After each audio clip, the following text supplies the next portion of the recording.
Most people think that if a late payment is accurate, you're stuck with it for 7 years. But that's not true. Banks and credit bureaus don't want you to know this, but there are legal loopholes that you can still get it removed, even if you were actually late. If you've ever been hit with a late payment and saw your score drop 50, 80, or even 100 points, this video will show you how to fix it step by step. So let's get into it. The first and easiest method is a Goodwill adjustment. Lenders have the power to remove a late payment at their discretion, but only if you ask the right way. So here's how it works. If you've been a long-time customer and have on-time payments before and after the late mark, the lender may forgive it. So what you want to do is call customer service and say something like this: I've been a loyal customer and this was a one-time mistake.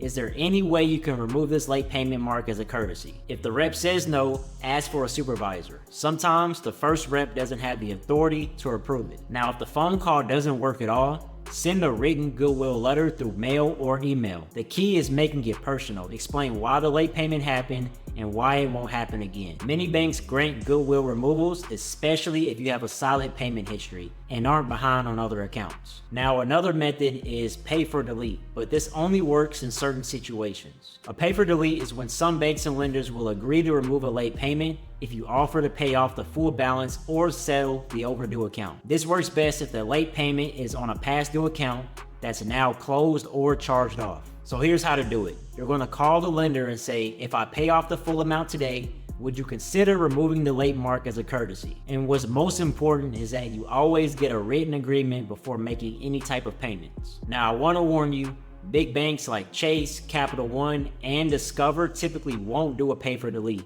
but some smaller lenders and credit unions might. Now, even if a late payment is accurate, credit bureaus must report it correctly under FCRA laws. If there's even a small mistake, you can dispute it and try to get it removed. So here's what you need to look for when you're looking for these mistakes. Date mismatches. If a bureau says that you were late on March 10th and another says you were late on April 5th, that's an error. Another thing that you can look for is failure to notify you. So under FCRA 623A1, creditors must inform you before reporting a late payment.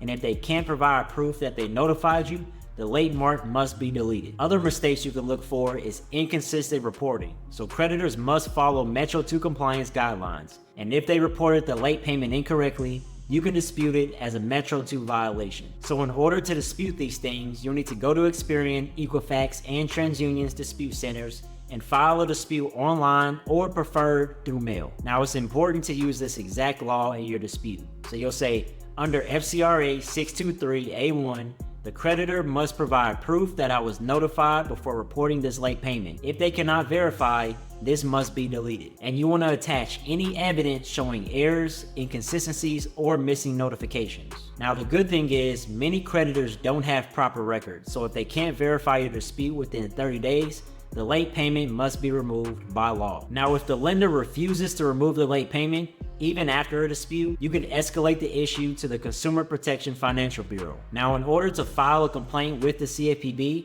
you'll need to go to consumerfinance.gov/complaint and file a formal complaint against the lender. You want to explain that they failed to verify the late payment correctly and did not follow FCRA laws. Attach all of your dispute records, emails, and evidence. This works because lenders must respond to CFPB complaints within 50 days, and many times, they remove the late payments just to avoid further investigation. A single late payment can drop your credit score by 100 points, but you don't have to wait 7 years to fix it. So to recap, step 1, you're going to ask for a Goodwill adjustment. Many banks will remove it if you just ask the right way. Step 2, you want to then try for a pay for delete if the previous doesn't work. Some lenders will erase late payments if you settle the account. Step 3, you're going to dispute any errors using FCRA and Metro 2 compliance. Even small reporting mistakes can get late payments deleted. And the last and final steps, if denied all those previous options, file a CFPB complaint, and this forces lenders to respond. Have you ever removed a late payment before?